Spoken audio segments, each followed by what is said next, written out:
bawal kayong mag-showbiz? Bawal talaga.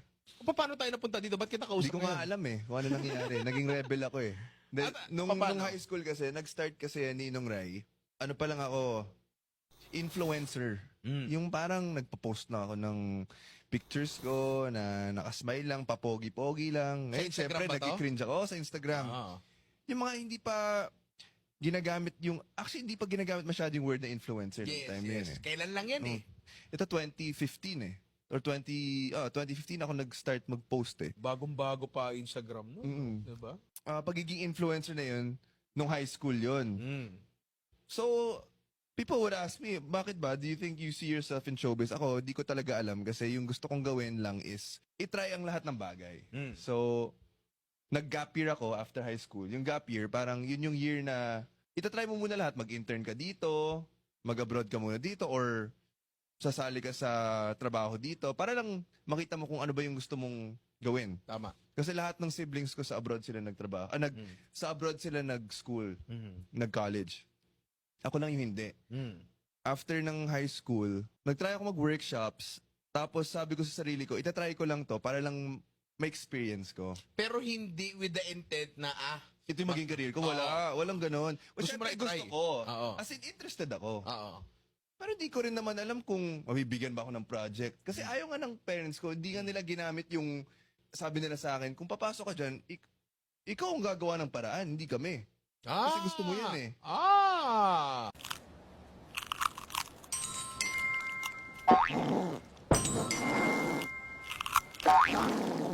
Kasi syempre, nepo baby pa rin ako. Yo, walang nepotismo sa pamilyang ito.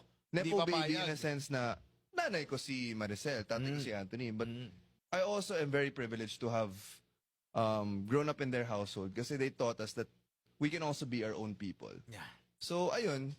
Siyempre, nung nakita nila na medyo seryoso na ako, full support naman sila.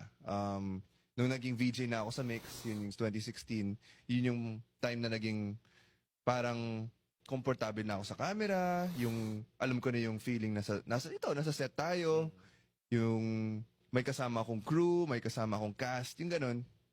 So, honestly, one day at a time lang. Hindi ko alam na magiging dire-diretso yung projects ko. And hanggang ito, nandito na tayo ngayon, siguro. Ang pagiging VJ ay isang bagay na hindi na masyado nag-exist ngayon.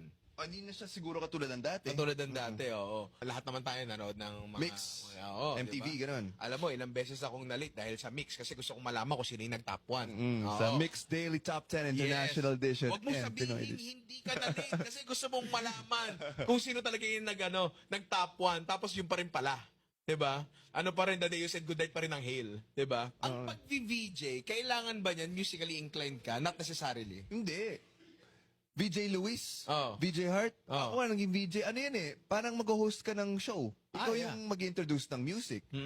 I think you have to know about the artists. You have to know kind of the industry you're in. Pero yun, mag-interview ka rin ng mga celebrities. Ako, ang dami ko na-interview nun. Sino? Shawn Mendes, Zed, Chainsmokers, Zara Larson. Oh, Chainsmokers, kilala ko yun. Oo. Sa Tagalog, sunog baga. Hindi. Ano yan? Say you never let me go. Deep in my heart, I can hear you. Roses. Oo. Sorry. Kailangan ko lang patunayan na hindi natigil yung playlist ko sa The Script katulad nung iba dyan. Di ba? Oo. So, naging stepping stone mo yung pag-VJ para, eto, ginawa mo ba yung stepping stone o talagang, kasi like mo sinasabi, one day at a time, one step at a time eh. So, at the time, nung ginagawa mo to, ini-enjoy mo lang yung pag-VJ. Enjoy lang. Nagtutour pa kami, provincial tours. Mixed Grand Slam, meron din kaming mix, parang sa mga school, yung mga colleges. Yeah. Tapos, yun, magdadala kami ng mga banda, na yung local bands. Sobrang na-enjoy ko lang yun. Parang yun yung part ng showbiz career ko na anything goes talaga na parang ang sponge. Patong yun mo ang na lahat. lahat. Oo. Itatry ko yan. Tapos, sobrang game lang ako na itry lahat talaga. Pero eto rin yung naging stepping stone ba? Para maging technically artista ka o may isa pa?